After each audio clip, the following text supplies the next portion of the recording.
بسم اللہ الرحمن الرحیم۔ صبر دو طرح کا ہے، ایک یہ کہ مصیبت میں صبر کیا جائے، دوسرا یہ کہ جن چیزوں سے اللہ نے روکا ہے ان سے صبر کیا جائے۔ یہ صبر نہ دوزخ کے ڈر سے ہو نہ جنت کے لالچ سے، بلکہ خالص اللہ تعالیٰ کی رضا کے لیے ہو۔ جو وسوسے دل میں پیدا ہوں اور نکل جائیں وہ شیطان کی طرف سے ہیں، ان کے ازالے کے لیے ذکر الہی سے مدد لینی چاہیے۔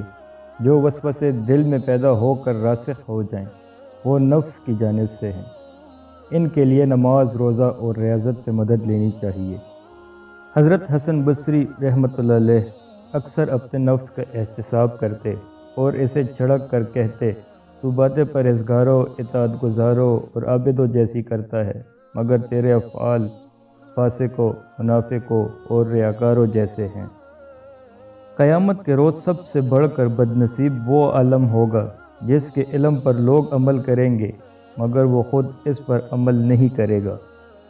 جو کوئی اللہ تعالیٰ کی اطاعت کرے تم اس کی محبت اپنے اوپر لازم کر لیا کرو، کیونکہ جو شخص صالحین سے محبت کرتا ہے وہ حقیقت میں اللہ سے محبت کرتا ہے۔